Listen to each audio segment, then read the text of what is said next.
Доброе утро, друзья! Мы на канале Cinco Pingüinos, а мы находимся в музее под открытым небом. Открытым небом находятся скульптуры одного известного художника, скульптуриста. О чем эти фигуры, я вам сейчас расскажу. Вам будет интересно.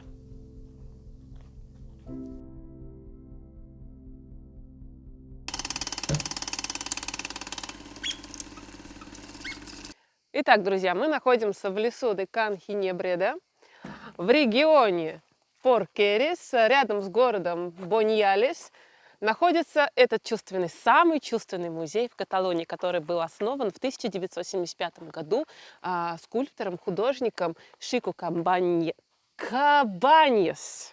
Забываю все время, как произнести его имя. Этот художник с самого детства любил вырезать фигуры этого плана, этого типа ножом из дерева. И потом это переросло в большое искусство, которым он занимается на протяжении всей своей жизни.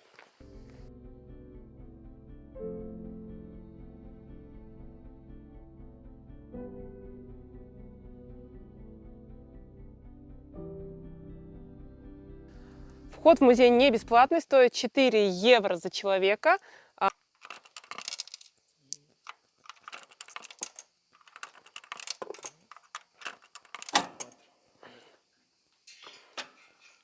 ¿Y cómo vamos a pasar con el perro?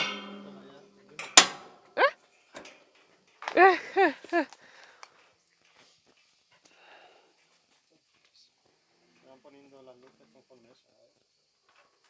Угу. Entonces esta mañana había €1. Había una luz encendida. А, да? El euro que te ha regalado este Mm. es el euro que había aquí. Угу. Es para que no entran dos personas juntos.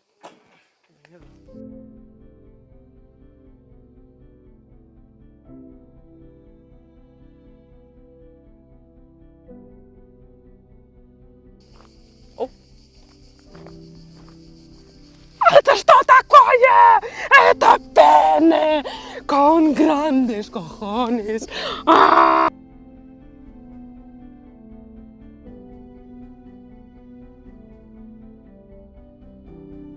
1981 году была создана эта скульптура, называется Кальцифилатора. И вся информация есть на QR-коде. Вы можете ее прочитать и перевести на свой язык.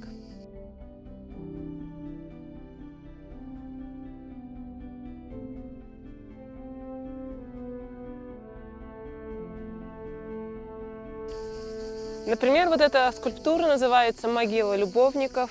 Она выполнена в форме туфли, и тем самым говорится о том, что в ночи любовники умерли в объятиях друг друга, и их похоронили вместе. Так и не смогли их разъединить. И все крутится вокруг эротики. Здесь также представлены скульптуры в стиле критики, карикатуры. Например, это критика на епископа Франциско, вообще на весь Ватикан в целом, потому что, как нам известно, и педофилия, и коррупция процветали и имеют место быть даже в наши времена. Поэтому в такой форме высказался скульптор, художник. В принципе, что-то в этом есть.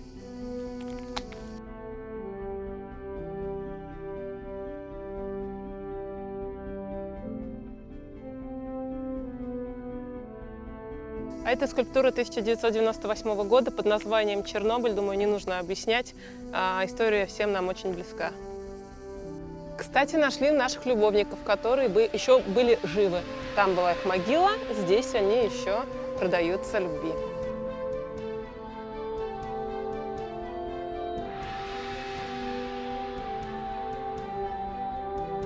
В 2006 году художник создал скульптуру под названием «Домашнее насилие» против женщин. Именно так он показывает, что испокон веков мужчину наделяют какими-то правами больше, чем женщин, что если ты мужчина, ты имеешь власть, доминирование, а в итоге эти обещания ни к чему не приводят. В итоге таким образом женщин принижали. Только при наличии мужского достоинства мужчина становился главным.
И здесь, за этим столом, символом плодородия, хочу сказать, что вот в этом лесу все так обнажено, без напыщенности, все просто, ясно. И когда заходишь, ты видишь скульптуры, сначала у тебя одни мысли в голове, думаешь, боже мой, о чем думал художник, какая пошлость, а потом, когда ты все больше и больше вчитываешься в историю каждой скульптуры, ты понимаешь, что именно таким языком, без прикрас, художник хочет выразить свое отношение к политике, к религии, культуре, ко всему, все, что его волнует и беспокоит. Поэтому каждая фигура здесь уникальна и несет в себе гораздо глубокий смысл, смысл гораздо глубже, чем мы видим на поверхности. Все обнажено до бесконечности.